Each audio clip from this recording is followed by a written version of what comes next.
Bismillahirrahmanirrahim. Soal kronologi nanti akan untuk lebih detailnya bisa dicek di video kedua yang Syekh Muhammad Hasan Didu itu.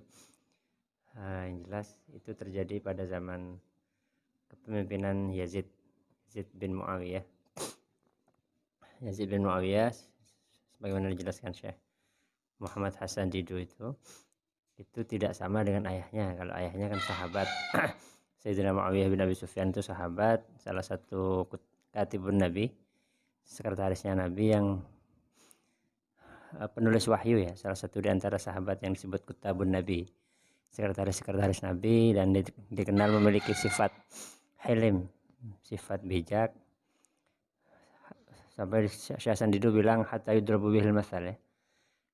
Sifat hilimnya itu sampai dijadikan sebagai perumpamaan saking kuatnya sifat hilm itu. Nah, cuman putranya Yazid bin Muawiyah ini tidak seperti beliau karakternya, atau laisa fi mustawahu kata Hasan itu. Tidak berada pada level yang sama dengan ayahnya. Artinya ada kekurangan-kekurangan yang itu menjadikan beliau tidak seideal Sayyidina Muawiyah sebagai sahabat. Kalau Sayyidina Muawiyah jelas kita tidak boleh kalau dalam doktrin kita kan, dalam mustalahul hadis itu as-sahabah kulluhum udul, bahwa para sahabat itu semuanya adil, termasuk sahabat Sayyidina Muawiyah ini. Artinya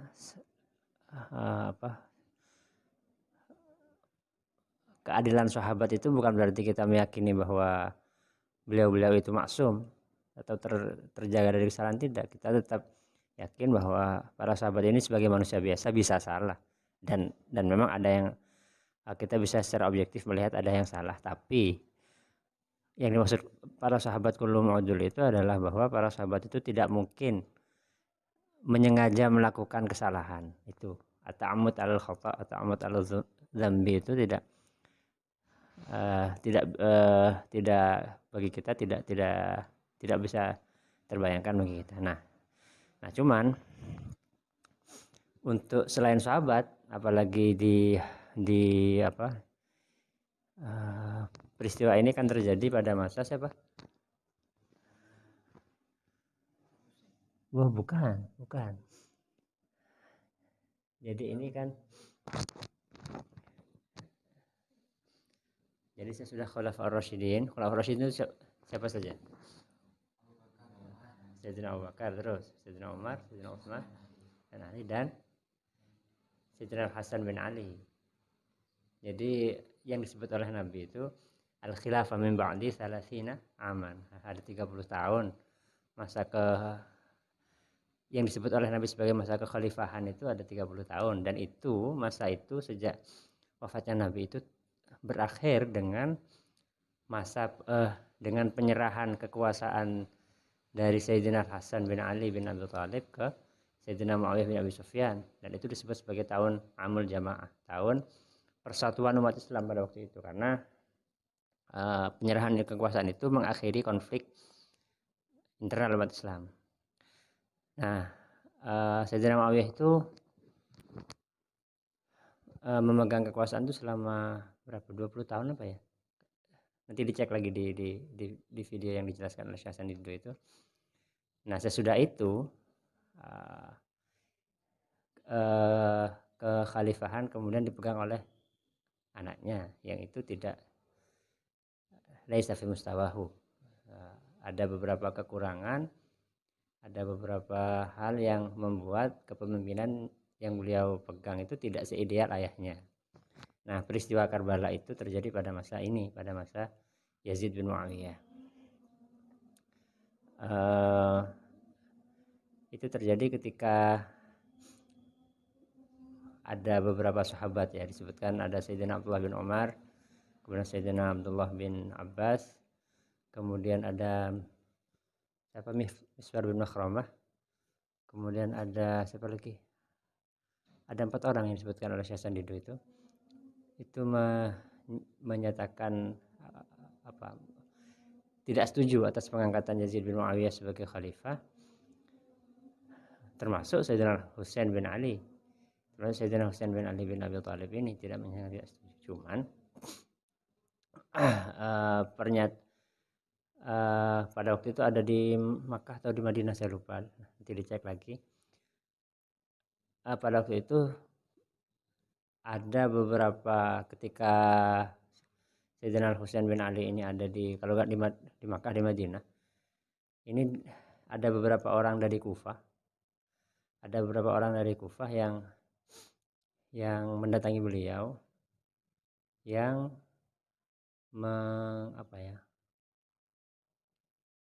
yang mengajak beliau untuk datang ke Kufah karena orang-orang Kufah ingin membaiat beliau sebagai khalifah. Ya, kita tahu Kufah itu apa? Tempatnya apa itu? Nah, ini Hah? Bukan, ya itu juga. Tapi saya dalam konteks ini, Kufah itu adalah tempat di mana Sayyidina Ali bin Abi Thalib menjalankan kursi kepemimpinan, kursi kekhalifahan. Jadi Sayyidina Abu Bakar, Sayyidina Umar, Sayyidina Utsman itu menjalankan khalifah di Madinah. Bukan. Kalau Sayyidina tiga khulafaur rasyidin pertama itu menjalankan khalifah dari Madinah, kemudian berpindah ke Kufah, kemudian Sayyidina Muawiyah itu menjalankan khalifah dari Damaskus. Ya, Yazid bin Muawiyah ini sama menjalankan kekuasaan dari Damaskus juga, dari Dimashq.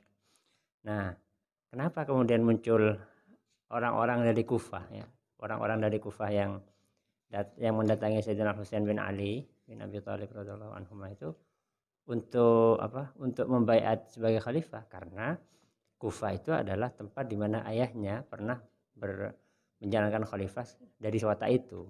Jadi penting untuk tahu latar belakangnya kenapa seperti itu, ya karena ayahnya dulu menjadi khalifah dari situ, kemudian datang ke situ, dan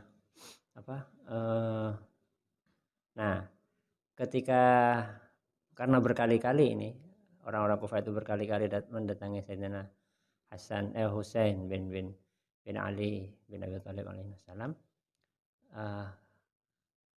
akhirnya muncul beliau merasa terpanggil untuk memenuhi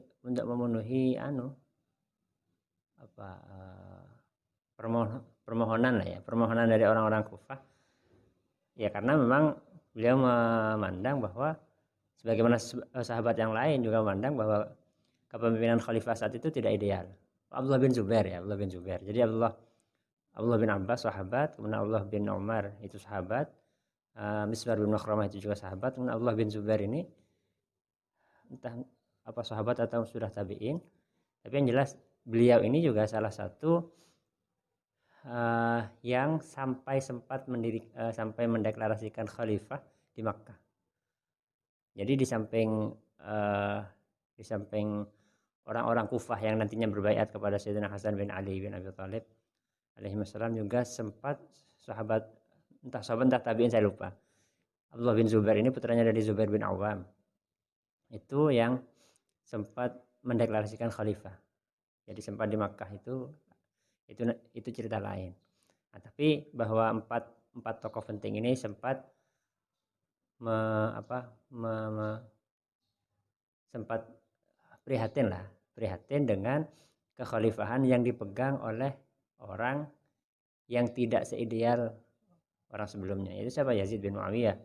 Kalau Muawiyah waktu itu memang secara de facto dan ini sebagai menjadi khalifah karena memang pertama sahabat dan memang punya kapasitas untuk itu. Nah, putranya, anaknya itu tidak seideal Sayyidina Muawiyah bin Abi Sufyan.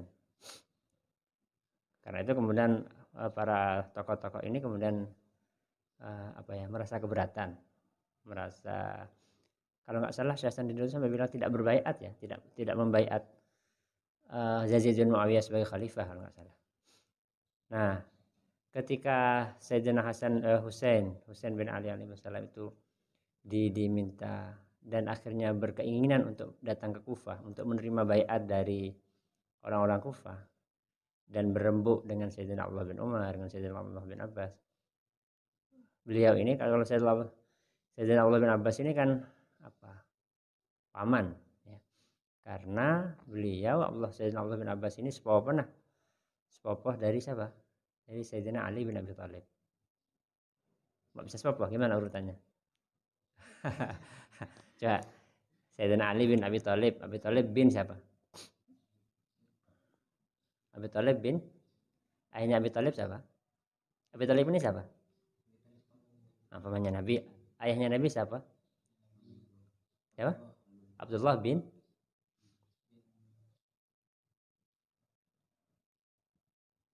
Nah, ini rumah ini. Ah, ya? Bukan, Abdullah bin Abdul Muttalib. Nah, Abdul Muttalib ini punya putra Abdullah, diantaranya yang lain Abu Talib, yang lain juga Al Abbas. Jadi pamannya Nabi, Sayyidina Abbas ini pamannya Nabi. Nah, Sayyidina Abdullah bin Abbas ini putranya Sayyidina Abbas. Jadi Abdullah bin Abbas jadi sepupunya Nabi dan juga sepupunya Sayyidina Ali bin Abi Thalib. Jadi Ki Ahmad Syahdi, Sayyidina Husain ke Sayyidina Abdullah bin Abbas ini. Dan beliau juga sudah mewanti-wanti ya, sudah memperingatkan Sayyidina Husain bin Ali untuk tidak berangkat ke Kufah. Kemudian Sayyidina Abdullah bin Umar juga begitu, mengingat track recordnya orang-orang Kufah ini, apa bahasanya itu, bahasanya qulubuhum ma'aka walakin suyufuhum ma'a Bani Umayyah. Jadi hatinya memang setia pada Ahlul Bait, pada Sayyidina Husain, tapi pedang mereka itu beserta Bani Umayyah. Artinya ya gitulah artinya orang. Dan Anda tahu cikal bakal peristiwa ini kemudian akan melahirkan Syiah kan. Dan ya itu nanti kita bicarakan. Nah, singkat cerita, kemudian Sayyidina Husain bin Ali ini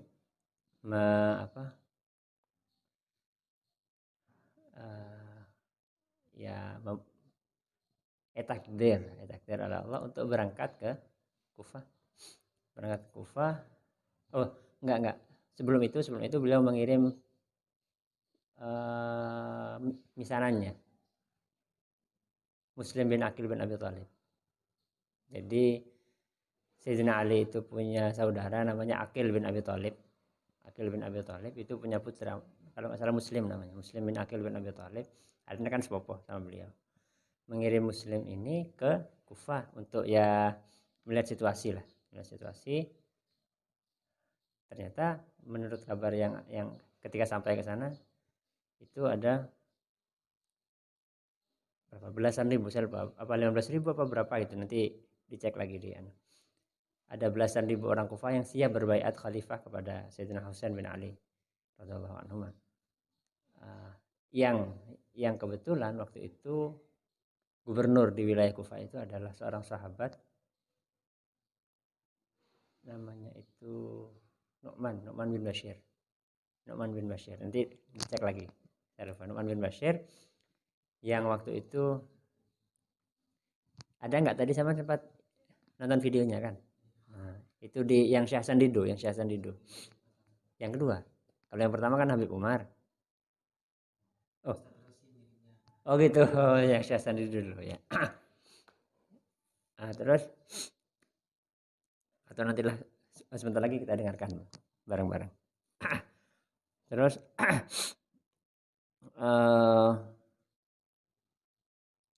nah, sahabat Nu'man bin Bashir ini, kalau begitu, ya, meskipun beliau adalah gubernur dari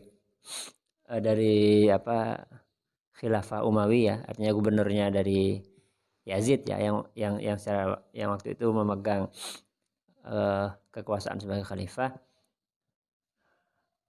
Karena beliau sahabat, beliau tahu beliau tetap menyatakan dukungan kepada Sayyidina Husain.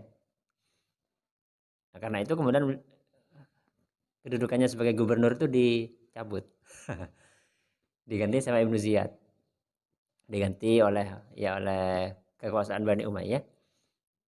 Diganti dengan Ibnu Ziyad, dan Ibnu Ziyad ini memang orangnya loyalisnya Bani Umayyah.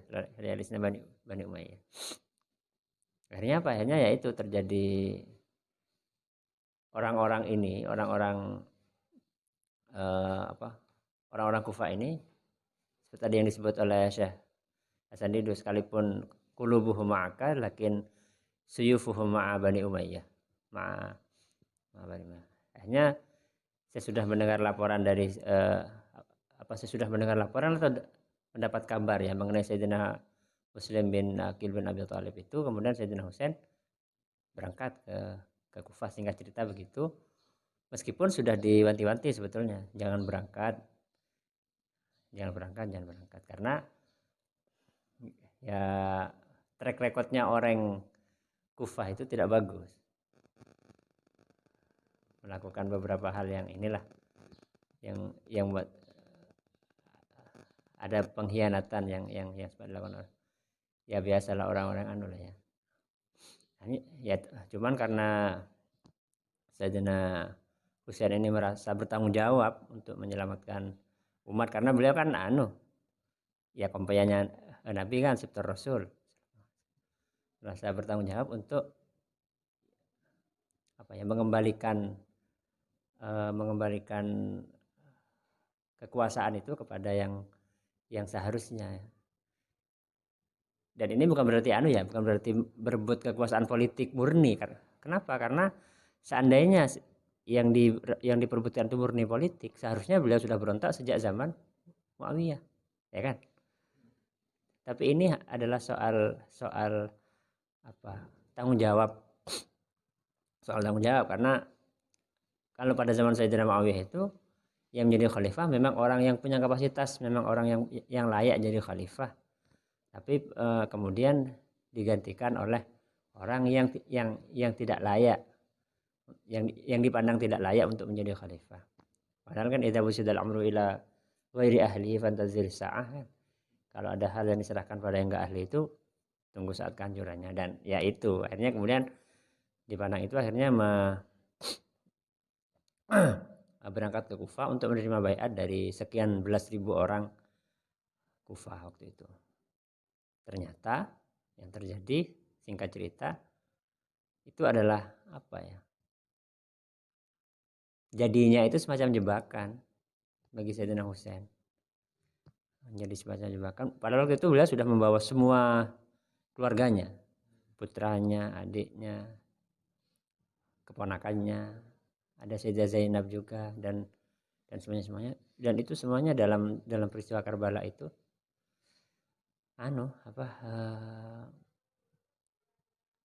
ya sangat banyak sekali yang terbunuh. Putranya itu Sayyidina Ali Al-Akbar itu di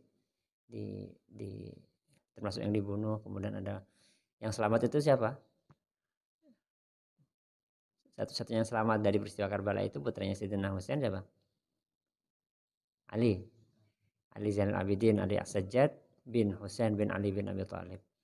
Itu karena waktu itu masih kecil, yang waktu itu diselamatkan oleh bibinya, yaitu saudarinya Sayyidina Husain, Zainab binti Ali bin Abi Thalib itu ketika mau dibunuh putranya ini Sayyidina Ali As-Sajjad ini, apakah kalian mau membunuh anak kecil ini?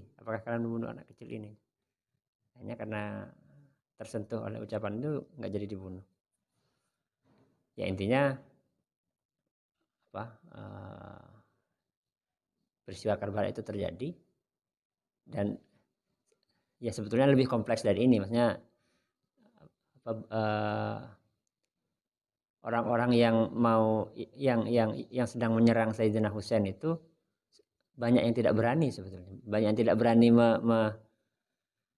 membunuh beliau. Jadi yang dipukul itu hanya kaki, tangan, bagian-bagian anggota tubuh yang tidak sampai mematikan. Sampai ada yang Sayyidina ini ya, penjelasan dari Habib Ali Al-Jufri ya. Nah, itu detail dan soal bagaimana Sayyidina Husain itu sampai bertahan sebegitu kuatnya. Sampai ada orang, siapa itu saya lupa, yang disebut oleh Habib Ali Al-Jufri itu, yang sampai kenapa tidak kalian bunuh saja gitu. Orang itu kemudian yang Iya, yang bukan hanya mancing tapi juga melakukan pembunuhan terhadap Sayyidina Husain bin Ali bin Abi Thalib. Yang itu dalam Sayyidah Ummu Salamah, istrinya Rasul sallallahu alaihi wasallam yang waktu itu di Madinah, pernah pada saat itu kan pada hari Asyura tanggal 10 Muharram. Peristiwa itu terjadi pada 10 Muharram. Sayyidatina Ummu Salamah zaujin Nabi itu tinggal ketika itu di Madinah, bermimpi bertemu dengan Rasulullah membawa tempat apa ya, bedel lah, wadah yang berisi darah. Ketika ditanya, itu apa ya wahai Rasul? Ini adalah darah dari Sayyidina Husain. Dan juga Sayyidina Husain waktu pada malamnya atau pada paginya ya, beliau bermimpi bertemu Rasul, ya Husain, kamu hari ini akan berbuka bersamaku. Jadi artinya memang sebelum maghrib sudah wafat. Beliau wafat siang hari tanggal 10 Asyura itu. Tanggal 10 Muharram itu bukannya ya sudah wafat bersama Rasul. Dan ya sebenarnya sebagaimana yang kita tahu bahwa orang yang bunuh Sayyidina Husain itu asqal qaumi kan ya, disebut orang yang paling celaka di antara orang-orang yang ada pada waktu itu. Jadi orang ya waliyadzubillah, orang yang membunuh cucu Rasulullah sallallahu alaihi wasallam, orang yang membunuh Raihanatai Nabi, dua wewangiannya Nabi ya. Yaitu Sayyidina Hasan bin Ali bin Abi Thalib dan Sayyidina Husain bin Ali bin Abi Thalib. Bahkan beliau berdua itu disebut Sayyidah Syababi Ahlil Jannah, dua pemimpin dari para pemuda ahli surga itu. Dan ini kalau nah kemudian dari peristiwa ini kemudian orang-orang Syiah itu mengklaim bahwa yang membunuh Sayyidina Husain itu adalah orang-orang ahli sunnah kan. Padahal kalau kita tahu dalam sejarah kemudian itu ternyata yang Kufah itu, atau daerah Kufah ini kan ada di mana sekarang? Kufah itu ada kalau sekarang di sekitaran Irak dan Iran. Kita tahu di daerah itu kemudian menjadi pusat dari gerakan Syiah. Artinya sebetulnya orang-orang Kufah yang berkhianat kepada Sayyidina Husain itu adalah cikal bakal orang Syiah. Itulah kenapa kemudian orang-orang Syiah itu yang ketika Asyura yang dilakukan apa? Memukul diri sendiri kan? Nah, itu karena merasa bersalah. Jadi itu ekspresi dari ungkapan rasa bersalah mereka karena mereka telah mengkhianati Sayyidina Husain bin Ali bin Abi Thalib. Jadi sudahlah mereka itu melakukan kesalahan dengan mengkhianati beliau. Tapi kemudian kesalahan itu ditambah dengan menyelewengkan ajaran yang dibawa oleh Ahlul Bait. Itu yang kemudian mencaci maki sahabat, mencaci maki Sayyidina Abu Bakar, Sayyidina Umar, yang padahal antara sahabat dengan Ahlul Bait ini tidak terpisahkan. Sangat banyak sekali bukti ya seperti tadi yang menasihati Sayyidina Husain bin Ali bin Abi Thalib untuk tidak, salah satu yang menasihati untuk tidak berangkat ke Kufah itu adalah putra Sayyidina Umar bin Khattab, yaitu siapa tadi? Abdullah bin Umar ya. Kemudian cucu dari Sayyidina Husain, yaitu Sayyidina Muhammad Al-Baqir. Muhammad Al-Baqir ini putranya dari Ali Zainal Abidin. Jadi Muhammad Al-Baqir bin Ali Zainal Abidin bin Husain bin Ali. Itu di samping dari jalur laki adalah keturunannya Sayyidina Ali bin Abi Thalib, dari jalur ummina itu adalah keturunan dari Sayyidina Abu Bakar. Bahkan beliau kalau nggak salah sampai ada waladatni as-siddiq marratain. aku dilahirkan oleh Sayyidina Abu Bakar itu 2 kali. Kenapa? Karena dalam silsilah beliau itu neneknya itu 2 kali dari keturunan Sayyidina Abu Bakar. Artinya apa yang dilakukan oleh Syiah dengan mencaci maki sahabat, salah satunya Sayyidina Abu Bakar itu tak masuk akal sama sekali sebetulnya.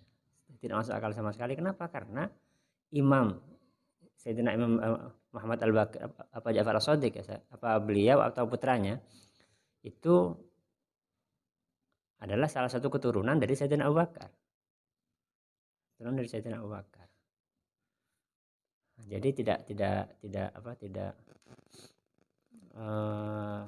apa yang dilakukan Syiah itu adalah semata-mata klaim-klaim saja bahwa kami melakukan seperti ini adalah karena kecintaan kami kepada Ahlul Bait. Itu kadzib, itu dusta.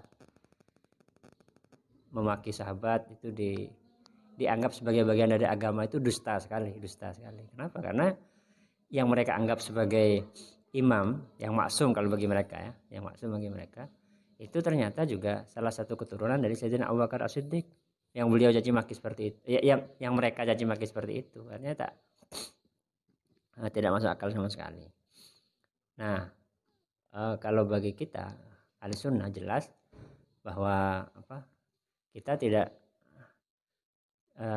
menganggap Ahlul Bait dan para sahabat itu maksum dalam arti terbebas dari kesalahan. Ya, sebagai manusia biasa tetap berpotensi melakukan kesalahan, tapi kalau para sahabat itu semuanya udur, semuanya itu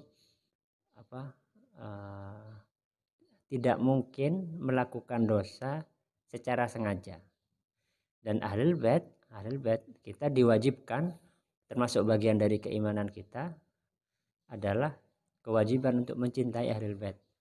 Artinya kalau jelas tidak benar bahwa yang mencintai Ahlul Bait itu hanya Syiah, itu jelas. Karena kita juga wajib, kita juga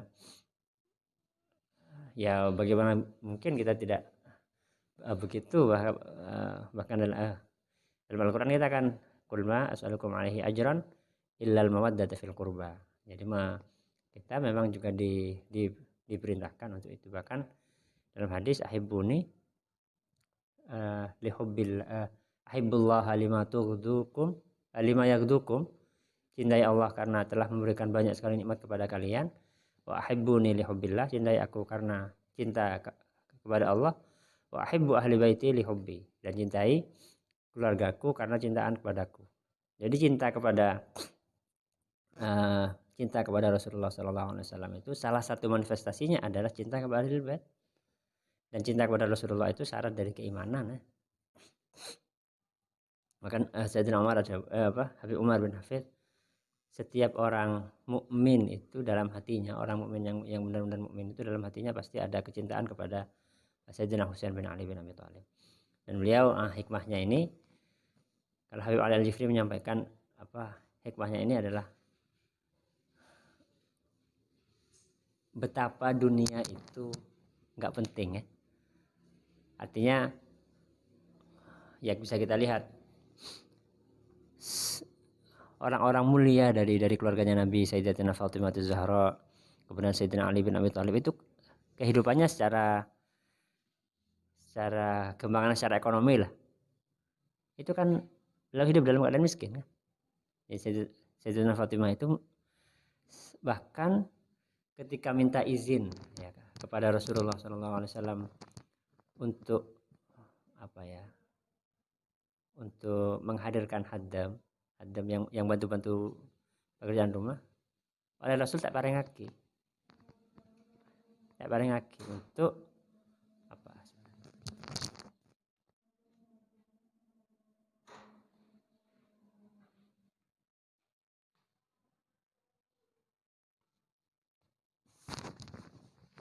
oleh Rasul tak diberikan dan diganti dengan, tidakkah kalian ingin aku beri yang lebih baik dari itu, yaitu bacaan itu subhanallah walhamdulillah wala ilaha illallah wallahu akbar. Dan kalau Sayyidina Ali jelas kita kenal ya, sudah sangat masyhur sekali. Beliau adalah Sayyiduz Zahidin, tuanya orang-orang yang ahli zuhud, yang ungkapan beliau kan terkenal sekali, ad-dunya jifah, dunia itu adalah bagaikan bangkai. Artinya semata-mata kesuksesan dunia itu tak dadi ukuran bagus endaan orang di sisi Allah. Kenapa? Karena ya ini kita lihat Sayyidina Husain bin Ali bin Abi Thalib. Kurang mulia apa beliau? Ayahnya adalah Sayyidina Ali, uminya adalah Sayyidina Fatimah, kakeknya adalah Nabi Muhammad. Tapi seperti itu. Tapi justru beliau dengan terbunuh seperti kalau orang melihat itu pakai pandangan semata-mata dunia saja, itu kan dianggap terhina kan. Padahal justru ketika beliau mengalami itu kedudukan beliau di sisi Allah itu sangat tinggi sekali. Mendapatkan apa? Mendapatkan derajat syahid, mendapatkan derajat syahadah yang itu sangat tinggi sekali kedudukannya di sisi Allah.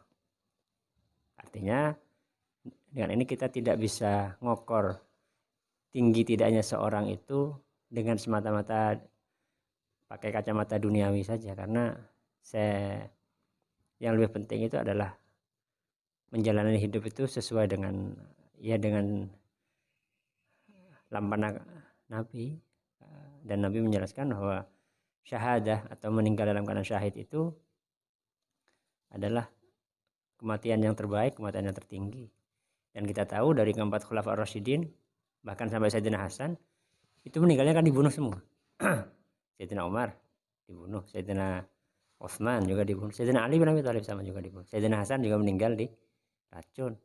Artinya menurut sekarang kan nyongokan itu kan ya kayak gimana, tapi tidak, justru ketinggian beliau itu meninggal ketika melaksanakan perintah Allah, meninggal ketika melaksanakan, termasuk ketika Sayyidina Ali bin Abi Thalib wafat itu kan dibunuh oleh Abdurrahman bin Muljam. Itu kan ketika mau sholat subuh, dan beliau punya kebiasaan ketika sholat subuh itu membangunkan masyarakat. Bayangkan presiden khalifah Sayyidina Ali bin Abi Thalib karramallahu wajhah itu kebiasaannya ketika subuh keliling membangunkan masyarakat untuk asar. Dan ketika itu beliau dibunuh oleh itu, ya waliyadzubillah oleh Khawarij ya, kalau Sayyidina Ali bin Abi Thalib. Jadi ini hikmahnya bagi kita, bagi Ahlussunnah wal Jamaah, kecintaan kepada sahabat dan kecintaan kepada Ahlul Bait itu tidak bisa dipisahkan, tidak bisa dipertentangkan, tidak bisa diperlawankan. Dan itu dasar dari itu tidak bisa dipungkiri, baik dari wahyu, dari Al-Quran, dari hadis maupun dari fakta sejarah seperti tadi itu, bahwa Sayyidina Muhammad Al-Baqir itu atau Sayyidina Ja'far As-Shadiq saya lupa, itu di samping keturunan dari Sayyidina Ali dari jalur laki, juga keturunan dari Sayyidina Abu Bakar dari jalur bini. Dan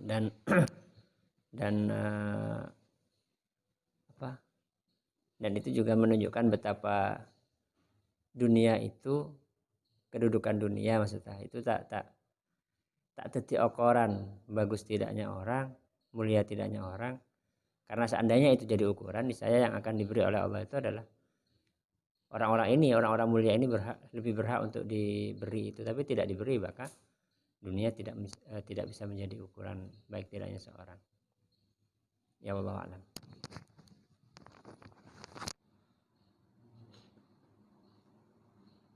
Coba saya bilangnya.